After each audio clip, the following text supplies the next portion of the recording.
he asked me to go on a date, and he was older, so I was like, yeah, so excited. An older boy is interested in me. So I went with him to go get ice cream, and we didn't end up going to get ice cream, and he sexually assaulted me. I wasn't sure what happened. I was 13. I thought this was what happened on TV. This was what happened in movies. This doesn't happen in real life, especially with someone that I know, my family knows.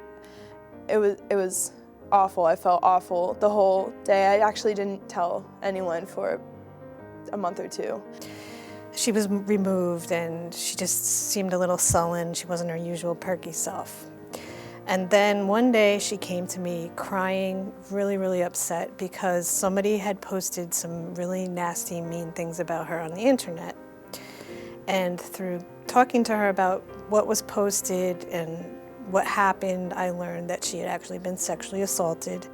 So we went to the police, and they said the special victims person there told us that probably we weren't going to have the outcome that we wanted if we were to press charges. But that they gave us Family Services number, and that they said they had a excellent victims crisis counseling service, and that we should call them to help Alyssa, get through what had happened to her. We get referrals from lots of different sources. Very often we get referrals from police departments and also from our district attorney's office. I think first she had Alyssa come in by herself, and then I came in for the second half of the session, and it was like an intake process, and she had asked Alyssa what happened and how she was feeling, and then she talked to me with Alyssa present about the situation too. And then she said, if you're interested, you can definitely get counseling services through us. And of course, I was extremely interested, and it was free, which was like unbelievably wonderful. I remember at first, my parents told me I was going to see another counselor, and I haven't really seen many counselors, but I've been seeing like police and all these different kinds of people that it was so intimidating. I was so young. And I was like, oh, another person I have to go see, like, oh, this is like so hard for me, complaining the whole way there. And then I got there and met Sarah, and automatically we just connected. It was crazy. Like, I felt like she was like my best friend, and I could tell her anything. And automatically, right off the bat, I trusted her 110%. When you're talking about people who have experienced trauma, and everybody that we work with in the Center for Victim Safety and Support has experienced some kind of traumatic event, there's also another layer of ambivalence because what they're dealing with is so difficult that the idea of purposely coming somewhere where they're going to talk about this and think about this and share their story with other people is really, really intimidating. So it's something that we know in our program, and it's something that we address, and we try to make it very welcoming and very gentle. This was different in the sense that we started with one trauma, and then while we were working together, multiple other traumas continued to happen. I went to hang out with one of my friends from my old school. I went to have a sleepover at her house, and her dad assaulted me while she was sleeping. And so that kind of was a wrecking ball that took everything I worked on and more. And it felt like after everything that happened, the first assault, now this is happening. What am I doing wrong? Like, why is this happening to me? Someone's out to get me. Like, this is, like, how does anyone survive this? Employees have an on-call rotation where we are available for clients after hours and on weekends. And once in a while, if I had a client that I was particularly worried about, I would make myself available for them, even if I wasn't on call.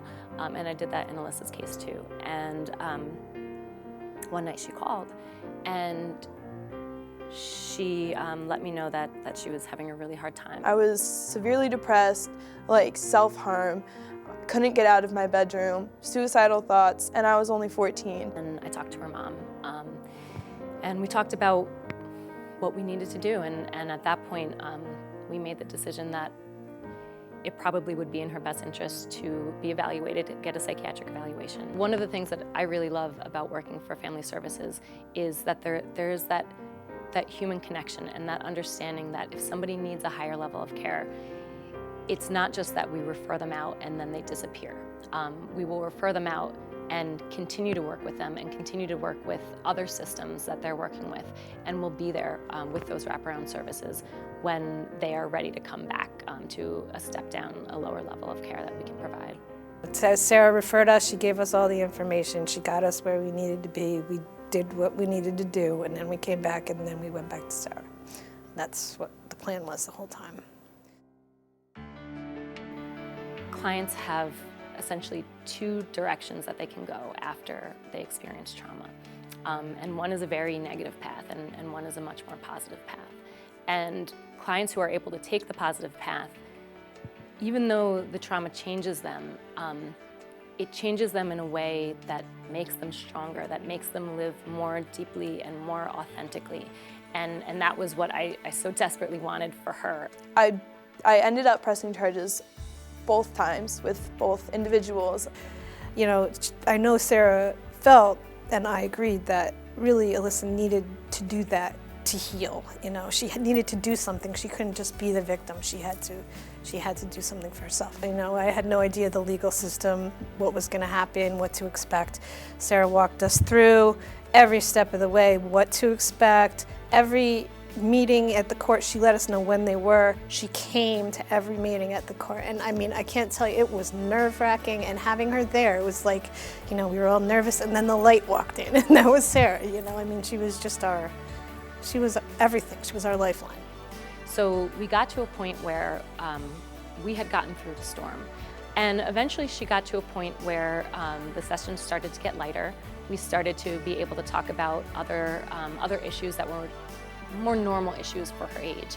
And at that point, then we just started to have conversations about the fact that she was ready, you know, and the goal is always to get the client to a place where they don't need you anymore. It happened to me, I can't erase it. It's taught me more than I think anything else, though. It definitely is a lesson to me.